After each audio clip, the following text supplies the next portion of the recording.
Welcome to the Creator Spotlight, the interview portion of the Spotlight on Fightful. I am Steven Jensen, joined as always by Jeremy Lambert. And our guest today is the holder of the JCW Battle Bull ring. Oh, yeah, you know what time it is. You know what time it is. His time, top guy time. We are joined by Griffin McCoy. Griffin, thanks for joining us, man. How you doing? Oh, just swell. Just swell. Thank you guys for having me.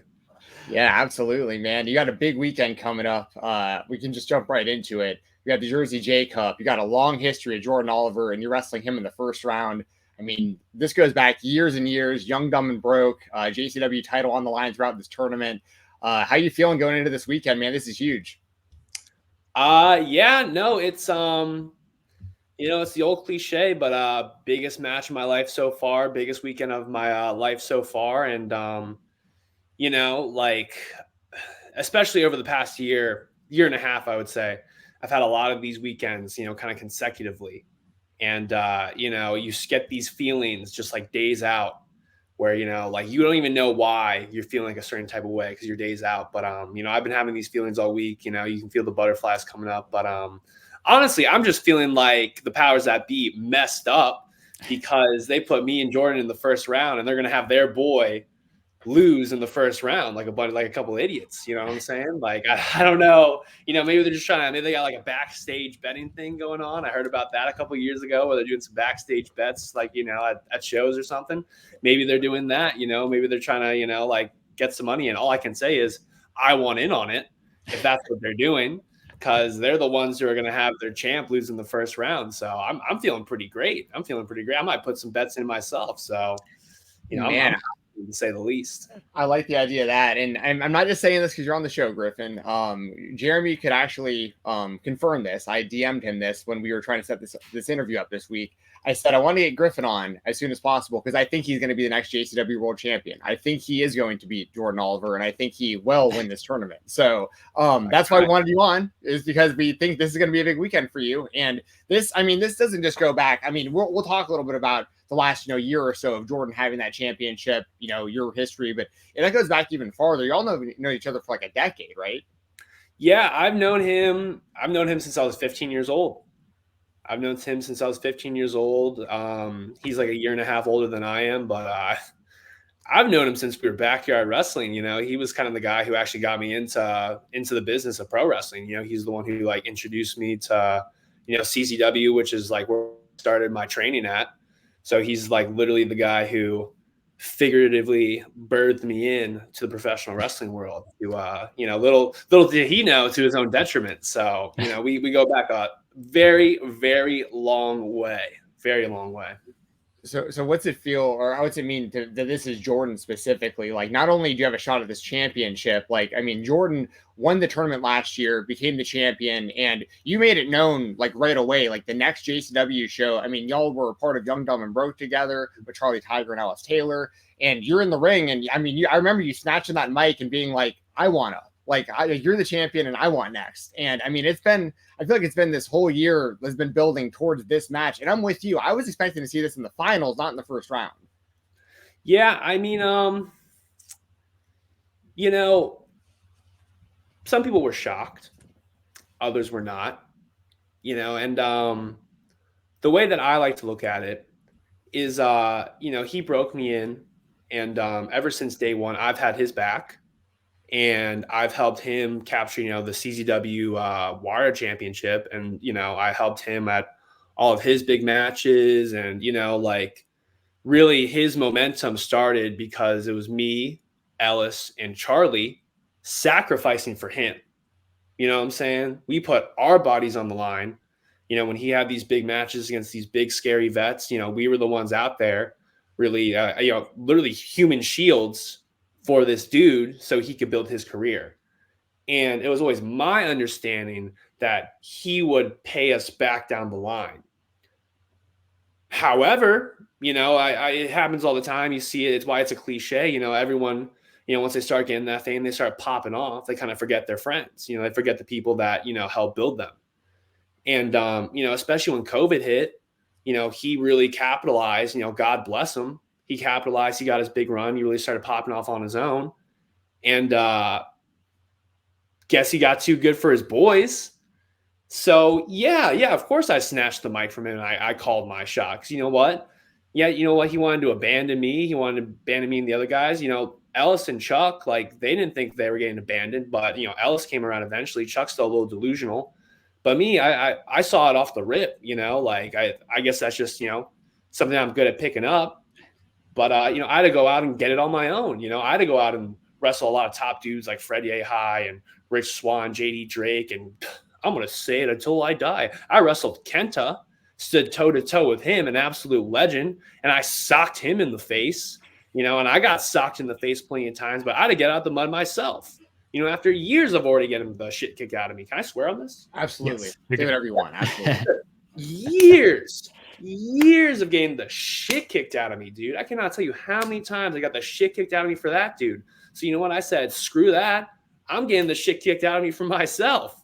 And when finally the opportunity presented itself, yeah, I snatched that mic from his bitch ass. Yeah, because he's been a punk for years. So I took that mic, I called him out, and he ducked me for like 6 months. It took 6 months. It took me going around the world, going to WXW, the UK, Holland, doing that tour this past summer, coming back, tearing it up on the indie scene, going up to Beyond and Wrestling Open. And then finally, I guess, finally he allowed me to have a match with him for the JCW championship this past summer. And, he had to sneak a win with a roll up then. He couldn't beat me like a man then. So, this has been a long thing. And, a lot of people want to say that, like, I'm the bad guy or I'm a bad friend. I'm a manipulator, like whatever that means. Like this dude, I've been by his side for his whole career, and he's the manipulator. He's the one who's been, abusing his friends and abusing them to put himself up. And you know what he did for years on end?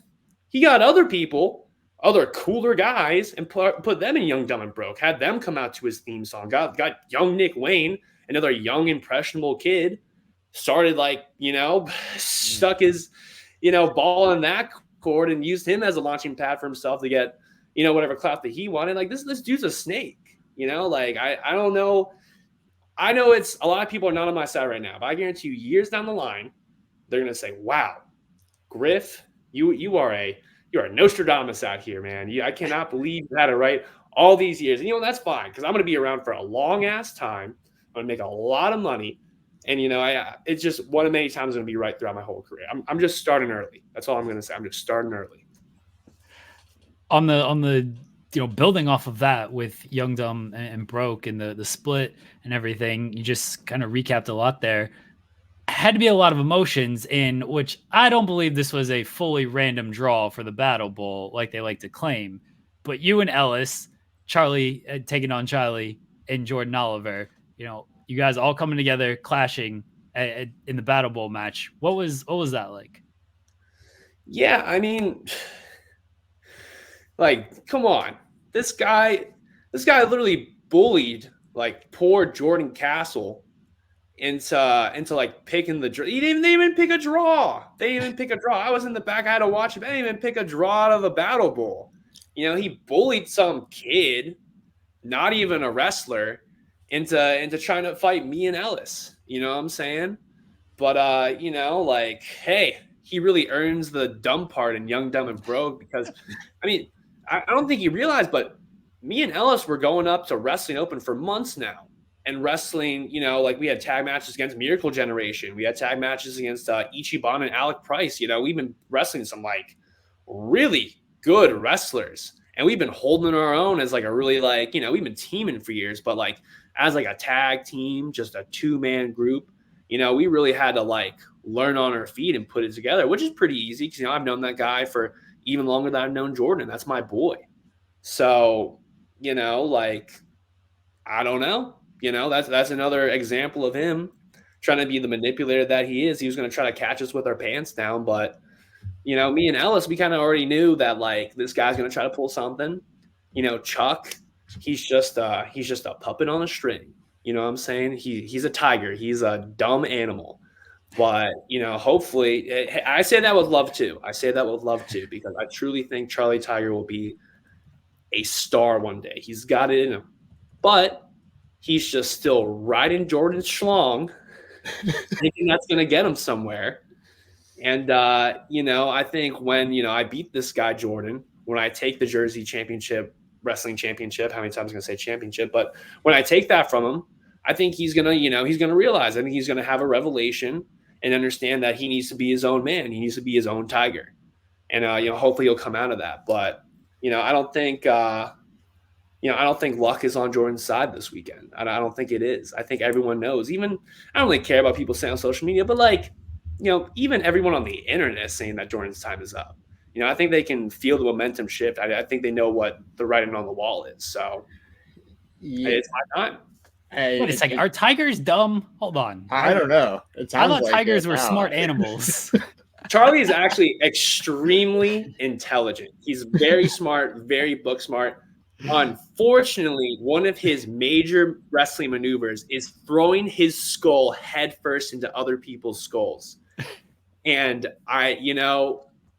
we live in a modern age. CTE is very real. I'm not saying my boy has CTE like that. Don't come at him with a medical test. But I'm just saying that not the smartest move. Not the smartest move to launch your head into somebody else's head. It's not. It's very effective and very painful. Very effective and very painful. I'll give him that. And he's got a very thick skull. So if there's anyone who can do it who's not a Samoan, I think it's Charlie Tiger. Well, speaking of finishing moves, your finishing move is the variation of a disaster kick. I'm very fond of Cody Rhodes. I don't know if you have any influence of seeing him use that move at all in the past, or where you get the influence yourself of using that move, because I like that move a lot myself. Yeah, no, I was a huge, I don't know if you can tell by this mustache, but I've been a Cody Rhodes fan for a very long time, back when he rocked the mustache, So, but I loved him. And also another guy, I'm going to say his name. I like Low-Ki, back in the day when I was a young lad. I love Low-Ki as a wrestler. Let me double down on that. I love Low-Ki as a wrestler. But yeah, no, when he hit the title crush, that's what he calls that kick. That was super influential. And obviously Cody Rhodes, a disaster kick. It's the first time I ever saw it. But Cody Rhodes does the one-legged one. And at first I'm like, oh, because he's not as athletic. But I'm not gonna lie, that one-legged one is way harder than jumping off the rope with 2 feet. So props to him, crazy athlete Cody Rhodes. But I definitely draw a lot of inspiration from him. And hopefully one day, if I'm lucky enough, and I probably will be, I'm gonna kick that dude in the face too. So. Oh, I like that call out. Hey, I might as well just ask you, because it's the timing of this interview is so relevant. Do you think, I don't know if you follow the WWE product, how closely you do, but do you think they're going to do Cody and Roman ultimately here at WrestleMania, or is The Rock swooping in? Is Roman doing 2 nights? Do you have any thoughts on this at all now we're talking about Cody? I don't know, because, The Rock is a very influential guy. Mm-hmm. And bigger picture, this dude just, he's on the board, what I'm saying? He just bought stock, what I'm saying? He's I don't even know what his title is, but he's very important in this company now. And especially with all the controversial things going on with people in leadership, they need a guy, what I'm saying? And that's all it really is. It's a lot of every company, no matter how big or how small, you kind of need to put people in certain places to draw certain attention or make certain political moves, what I'm saying? And I'm just talking about oh, I like this guy a little bit better, but, I'm talking about in a grand scheme of a figurehead of a company, what I'm saying? So I don't know. I think the big money probably in the grand scheme is probably The Rock versus Roman Reigns. That's huge, that's huge. People are already talking about it just casually, oh my God, The Rock gonna wrestle the main event WrestleMania. That's crazy. But I will say this. I think it would benefit WWE greatly to invest in Cody Rhodes, because he still has his claim to winning. They'll figure it out. But because to me, the business is always about upward mobility. And maybe they're saying, oh, we don't see Cody Rhodes as this, obviously he's the heart of our company at this point. And he's the most popular dude we have amongst our main fans. And even some fans branching out into the mainstream. A lot of people know Cody Rhodes, but they just don't see him as that guy. But the problem is you're not going to be seen as that guy until you're put in that position. And Cody Rhodes, like, no matter what happens in that match, like, once he's put in that position, like, obviously he's going to be, like, seen as that kind of guy because he's in that position. You know, it's the same thing. Like, I'm going to bring it back to me. It's the same thing with Jordan, you know, like, no one saw me as that guy, but I had to put myself in that position. I had to get it myself. The same thing as Cody Rhodes is. Man, me and Cody Rhodes are like twins, dude, like yin and yang. But you know, you have to kind of put yourself in these certain positions and make yourself seen in a certain kind of light. And once people see you, because you already put yourself there, like, people who are not about it will never do it. And I'll say that till the day I die. Cody Rhodes put himself in these positions because he knows who he is. I put myself in my positions because I know who I am. So once you put yourself there, you already know it. You already believe it. Everyone else is going to see it. So I think, you know, WWE should, you know, they probably will. I couldn't imagine at this point they're not going to. They're going to probably put them in, like, maybe a triple threat, something. They're going to put them up there, and, you know, I think they need to, you know, push that guy into becoming, like, the next star that, you know, he's going to be, because, you know, the timing's right. And if they did it next year, like, whatever. But, like, right now, like, with The Rock there, like, come on, like, you know, just put him there. Just put him there. Yeah, I love that answer, Griffin. I'm a big Cody Rhodes fan, and I mainly wanted to ask because it does tie in with your finisher, and also that's going to be the main topic of the show that we're doing before everyone sees this interview. So thank you very much for giving some answers on that. Man, I love the saying, what people who are not about it won't do it. Did I get that right? Yes. That's the Cody Rhodes as the mantra, do the work. I like this. Mm-hmm. People who are not about it won't do it. I'm a fan of this saying. Yeah. T-shirt it, more often. It. Yeah. Whatever you got to do. I might have to hit up a lawyer after this. Yeah. There you go. Get it trademarked. All of that good stuff. And I think it applies to you 100% because like nothing against you whatsoever, but like I was more familiar with you as a part of Young, Dumb, and Broke with those four guys. And like once you did put yourself in that position, the more I saw you, the more I did see you in that light, whether it was on JCW, whether it was a GCW appearance, MLW appearances, whatever it was, I was like, Griffin's a threat. Like Griffin's for real because he's presented as for real. The more often I've been seeing him, I think that's totally true. Yeah, no, definitely. Like, and to go along with this Cody Rhodes, like, mantra, do the work. I wouldn't have put myself in these positions, and I probably the same as him.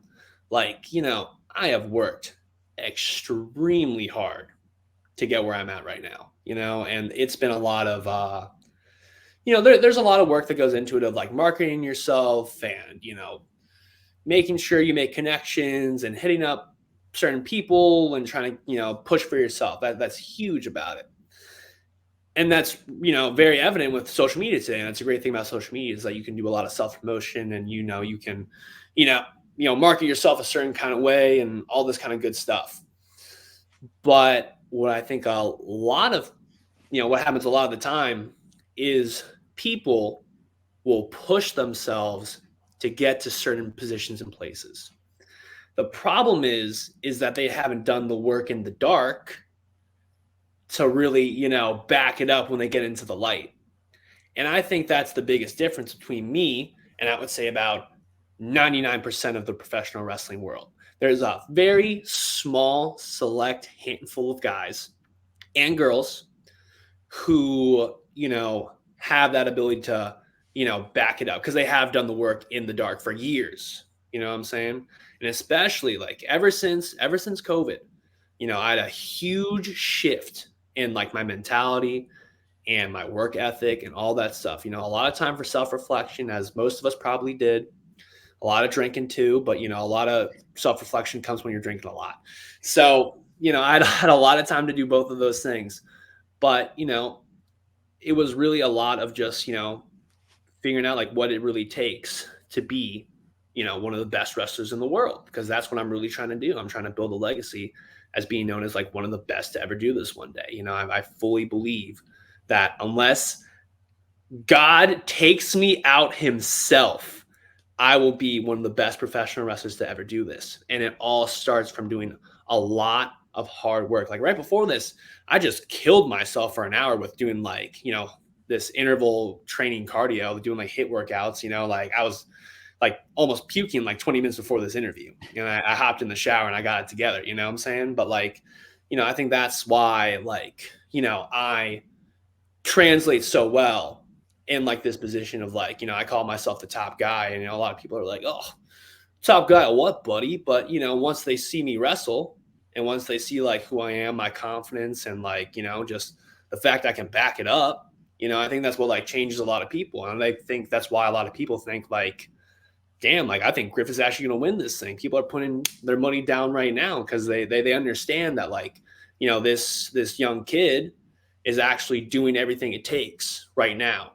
And like the thing is like, I'm not going to like just plateau it off. Like, like I am going to constantly rev it up as time goes on. Like I understand that you're only going to get better the harder you push yourself, and already having that mindset as of right now, like, it's going to carry me throughout my whole career. What did come from the creative, we'll call it creative drinking, during the COVID time? Yeah, like that. Another trademark right there. During COVID time of like, what was the shift there of like, all right, you know what? Because everyone kind of paused during that. Wrestling, unless you were WWE or AEW, certainly did. And some people came out of it and momentum was lost. And then other people came out of it and momentum was really gained. And I think you were a guy who momentum was really gained coming out of that. So what was that shift in mentality for you? It ties back in with Jordan and the rest of Young, Dumb, and Broke. The day that everything locked down, I forget the date, but GCW did a show in Philly at the Voltage Lounge. It was GCW, or the World on GCW was the first one that it was called that. And that was me, Ellis, and Charlie's first like main card match on GCW. Like we've been doing like, we were helping Jordan out, like running in and interviewing in his matches for like months leading up to that. But this was like our first real match, like first real like announced graphic and everything, huge match. And unfortunately, that was the same day that everyone found out there will be, we're getting a lockdown. I don't know if everyone thought we were going to die, what was going to happen. It was going to turn into World War Z. Who knows? But that was like that day. Everyone at that show was like, man, this may be the last time we wrestle. Who knows how this is going to go? You know what I'm saying? Like, a deadly epidemic, pandemic, like who knows what's going to happen. So, that was like the last time. Almost, I'm like, man, that might be the last time I ever wrestle. And, like going months after that and, months after not dying, I was like, all right, like, I haven't died yet. I think hopefully I can make it through this thing. But, it's like, all right, like that was the last time I wrestled, last time I was able to step in the ring.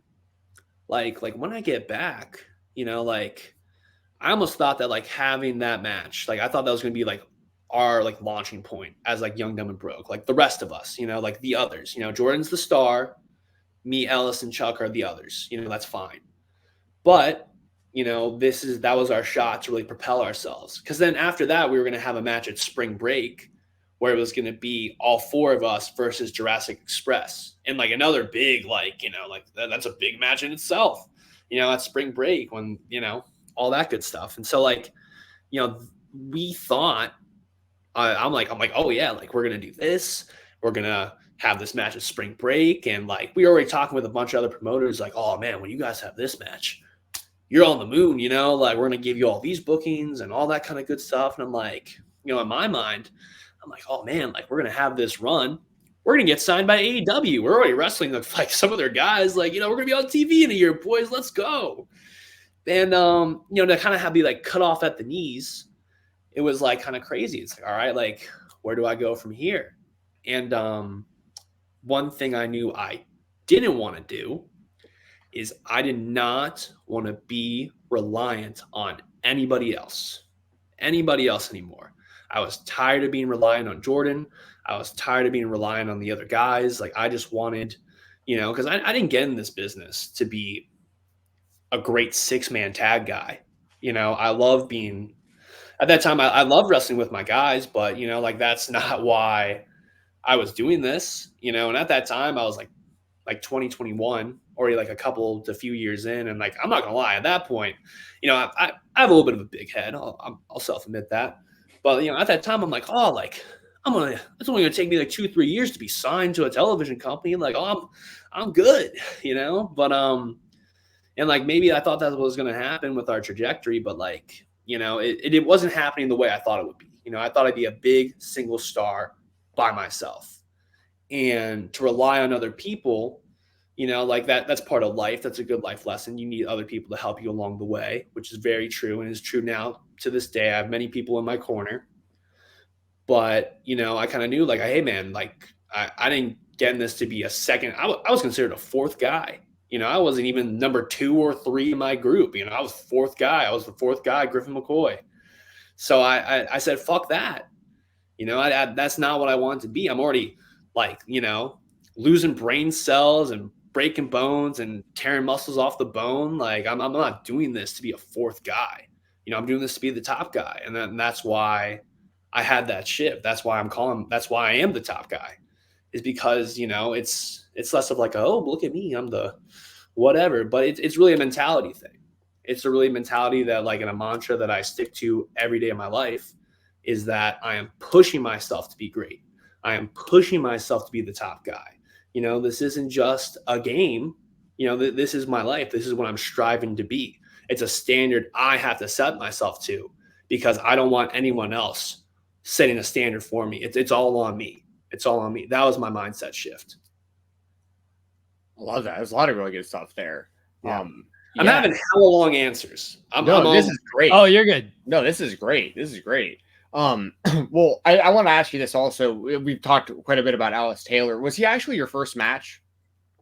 Yeah. Yeah, he was.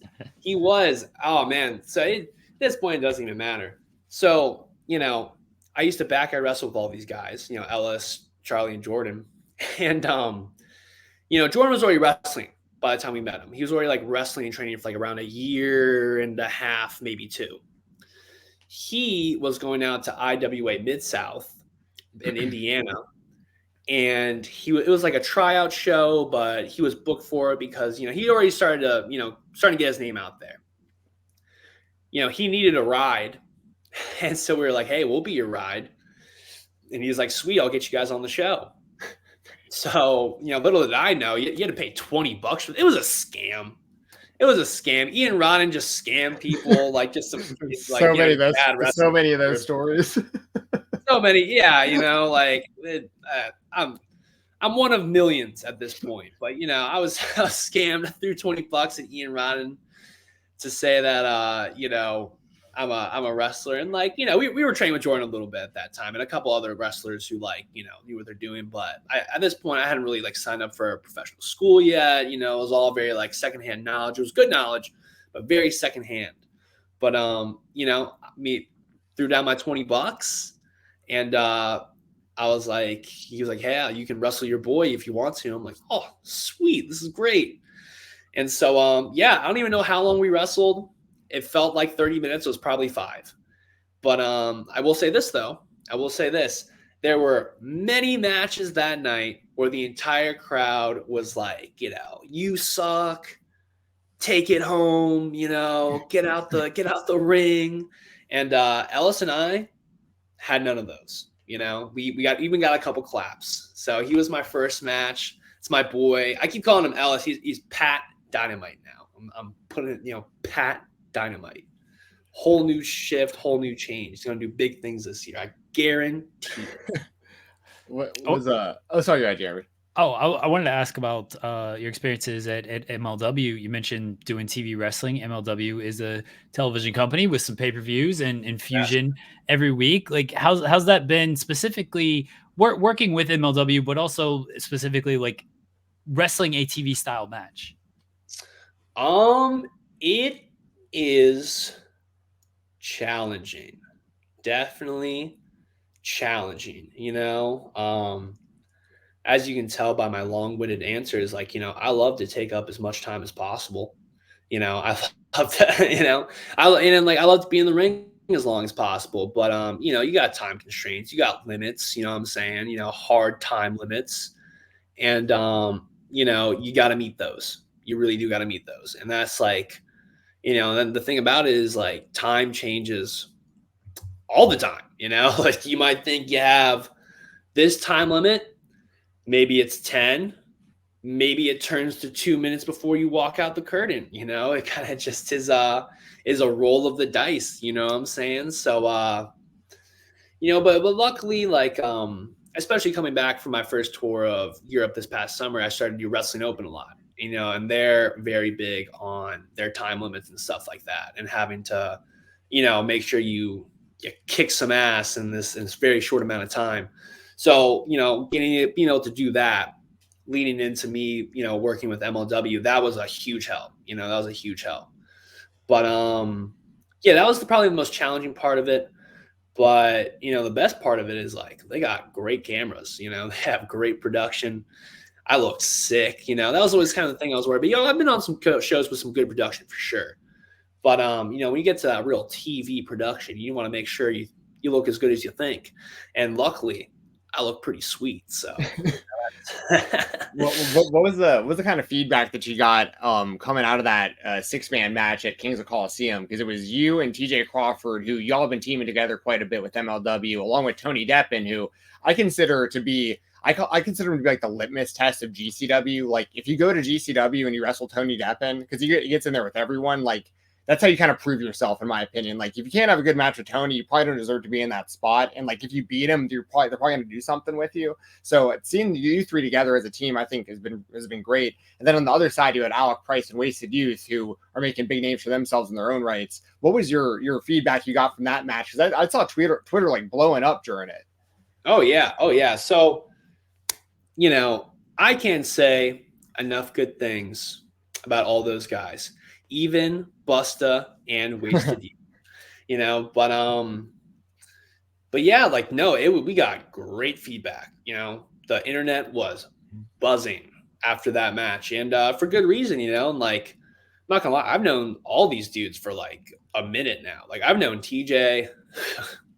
I've known TJ since I first started. I've known this dude forever. I've known this dude since Grimm's Toy Show. You know, like, you know, he used to be a beach bum back in the day, but now, like, you know, we've had a similar thing where, like, you know, he had very humble beginnings and he pushed himself to where he is now. He's one of these like rising guys, and Tony Deppen the same thing. Like, you know, I used to watch his backyard wrestling back in the day. You know what I'm saying? Like, I'm like, oh, who's this guy?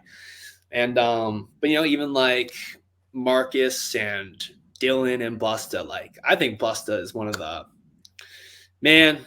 He's probably top 3, and he's definitely not 3. You know what I'm saying? He's awesome. But no, I think just it was cool because, like, you know, we're all dudes, and even though like we're going against each other, like I think we all have that mindset of like, you know, like I'll be damned if anyone else like puts on a better match than us tonight. You know what I'm saying? Like, you know, you got a lot of like legends out here. You got Kojima out here. You know, you had Matt Riddle on the show, but you know, I think we all said like, you know, fuck that. You know, like those guys are closer to being done than we are. Like, you know, we're standing on business tonight. You know what I'm saying? We're going out there and we're letting it hang. You know, we're going balls to the wall, and we did. You know, and like, you know, I just think that match is a sign of just, you know, who are some of these guys that are going to start carrying this thing in the years to come. You know what I'm saying? I think that's just a sign, especially on the indie scene. Like, who are these dudes who are going to carry the indie scene? You know, and I think a couple of us in that match are probably going to carry it beyond, you know what I'm saying, into even greater heights eventually. So, you know, that was a really great, especially on like a pay-per-view stage too. Like that's a really big thing. A lot of people fold under that pressure, but you know, I even said it in the promo I put out today. You know, I only get better when the pressure gets bigger. I truly live my life by that. You know, I only get better when there are brighter lights. So, you know, I live for that kind of stuff, for real. I feel like you guys have this like, because there's even like the younger generation now, because people are starting so young. You even have guys like, Bodie Young Prodigy, you had, Starboy Charlie and Nick Wayne, all these guys, kind of just Billy Starks kind of as like teenagers, Jaden Newman as teenagers that are now in like their 20s or their early 20s. But you guys, like your little like group of like 24 to 26-year-old of like, it's like everyone you just mentioned, and like Jordan, people forget Jordan's still only like 25, even though he's been around for so long. Like you guys, like I always point that out. Like there's like the up and comers, but I feel like y'all's kind of group right now is just all ready to break out. Joshua Bishop, I consider in that group as well. I know you guys have mixed it up in JCW as well. That guy's a psycho. Yep. You hit him nice and hard in the head with that chair at the Battle Bowl. But I think Josh actually likes getting hit in the head with chairs. So I don't know if like he's a freak, dude. Yeah. Don't look up that guy's search history, man. This guy gotta be a freak. He's the man. We love Josh Bishop on this show and Alec Price, everyone we're talking about. But is there anyone else that you want to maybe give a shout out to that maybe doesn't get enough like love out there? Yeah, for sure. Oh man, a plethora. But I'll keep it short. Dudes like that. All right. Gabe Sky and Tristan Ty above the rest of their tag team, but both those guys. I know Tristan's like a little bit older than me and Gabe, but it's Gabe Sky is like my age. Like that dude has had sick abs forever, but he's like another guy that's probably gonna like break out in the next couple years. This dude's already signed. So, like, who knows? But he's going to break out on his stage. But Lucky Ali, like, that's my guy.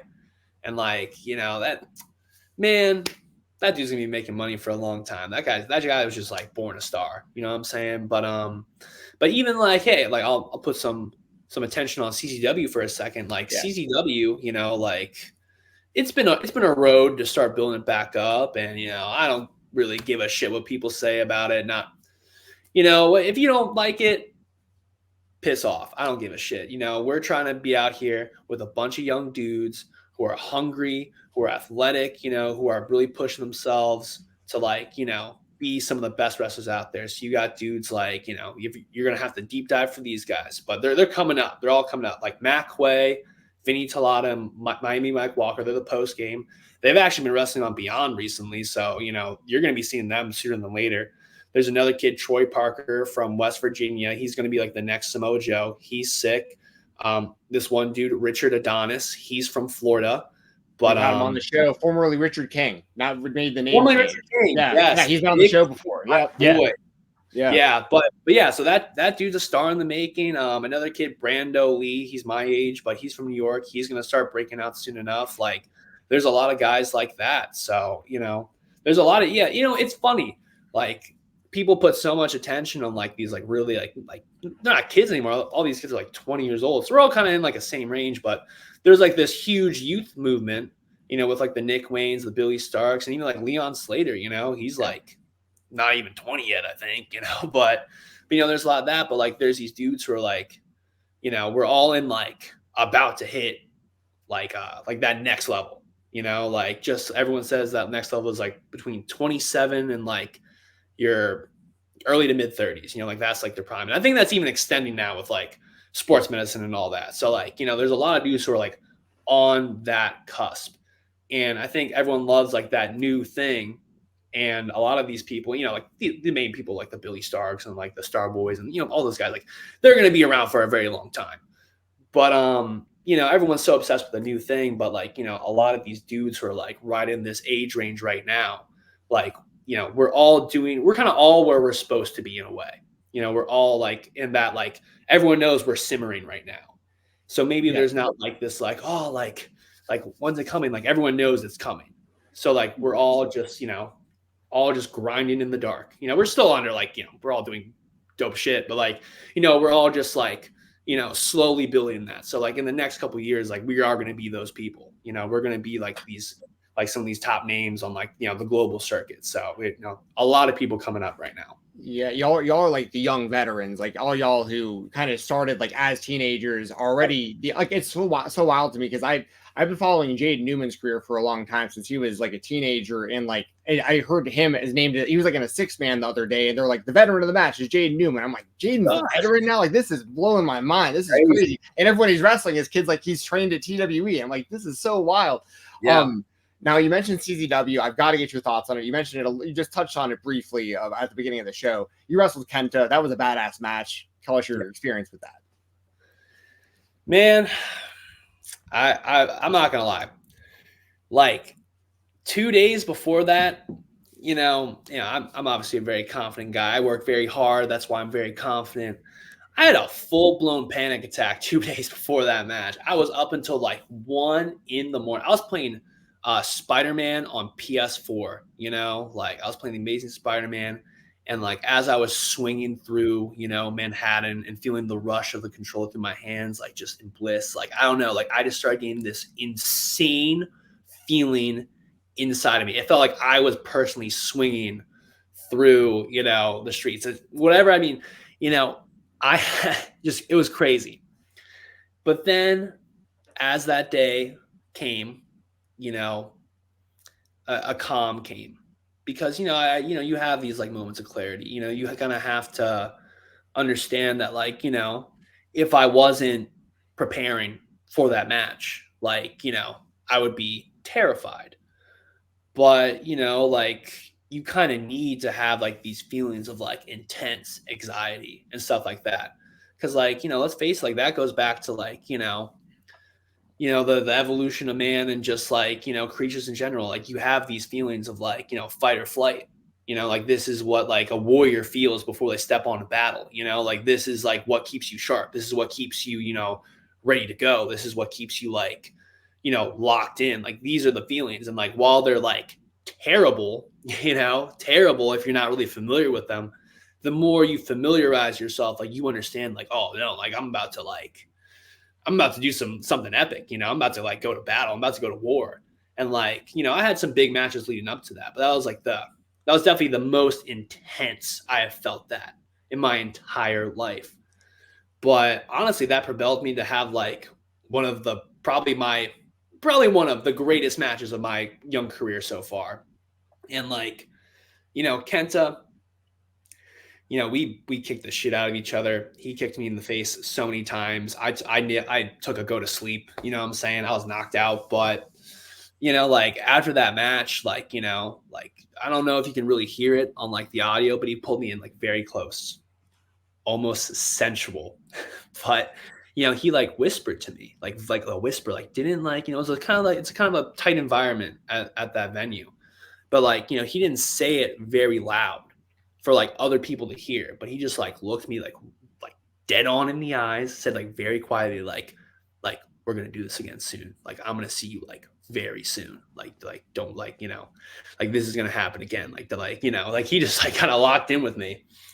Like we just had like this crazy moment of just like, this entire like crowd of like all these people were like, yeah, but like, just completely like muffled out, and like I'm just like locking eyes with like Kenta, and like even before that, like, especially like trying to do my own thing, like I patterned like everything I did off of him, and I was like dreading the day I would ever have to wrestle him. And I'm like, I'm never going to wrestle Kenta. Like, it doesn't matter if I like, copy his style or whatever, I'm never going to wrestle this guy. He's in Japan. Like, he's not going to come to America, come to Blackwood, New Jersey, of all places, to wrestle me, like not in a million years. So, but that day happened, and like especially looking across from it at the ring, like at that very moment was like insanely surreal. But I locked in, I got that warrior spirit going, and we had an epic battle. But like after that, like man, like the coolest dude ever. Literally the coolest dude ever. Did not have to be as cool as he was.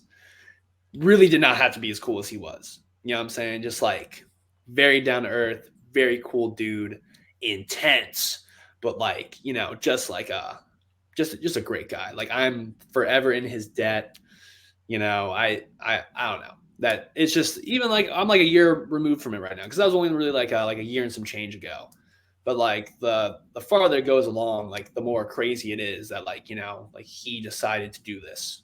What I'm saying? Decided to put himself in that position to like, wrestle someone who's like, I was kind of coming up at the time, but like didn't really have too much at that point. Like if it was now, I'd make a little more sense. But like at that point, like, that was really the catalyst. And like he gave me everything, like he gave me everything. And like he is like, the catalyst of the reason I'm sitting here right now. So like, that dude is the man. I will hear no KENTA slander ever, you know? So yeah, that guy's the man. That's all I can say. Griffin, the last question we ask everybody as we wrap up here, the coolest thing in your room. The coolest thing in my room. I actually just got like a watch display box in my room. I'm actually not in my room right now. I'm in like my office, but like I'm not gonna go get it. But I got it for Christmas. And I've got like a few watches now. I just got this new one. It's got like a green and gold face, matches my green shirt. Intentional. Yes, it was. But that's pretty sick. And then I also have I had like this sick hand-drawn poster of me. Like it's very big, but like one of my this very nice fan, he's like a dad and his very young son. And they're usually fans that frequent this place called PPW in Pennsylvania. It's Premier Pennsylvania Wrestling. And they're a great like Pennsylvania promotion. They've had like a bunch of crazy names on it throughout the years. And like that's been another place that I've really gotten to like wrestle like a lot of like good wrestlers, who are kind of just like there, but whatever the case may be, like, I have like this insanely cool like poster of them, and like they drew it for me. It's super cool. The son, he's like 4, but he always shows up to show in like full gimmick attire. Like he'll show up as like Orange Cassidy or as like Bret the Hitman Hart or Macho Man, like a full get up. So, like knowing them, they're super cool, and the poster's super cool too. So, those are my 2. I gave you a 2 for right there. I like it. Well, nice. Yeah. If you can take a picture of that and want to DM it to me, we can put like a link to it if people want to check it out. So yes, we'll get some eyes on that. And I have just one last question for you, just real quick while we wrap up. It's CZW related, because I know that's a company that's very important to you, and you trained with CZW Academy, correct? Yes, yes, I did. Jimmy Rage was one of your trainers. Am I right? Yes, yes, he was. Can you give just some like just memories of Jimmy Rave? Because he was a guy who I live in Georgia and Atlanta, and he was local, and like he was a guy who I know a lot of people knew through like TNA and stuff like that, but like he meant a lot to the indie scene, and I feel like he doesn't really get like as much I guess kind of people don't talk about him as much as I feel like they probably should. If you just want to give some memories of him real quick. Yeah, I mean he was the first veteran to like really devote some time.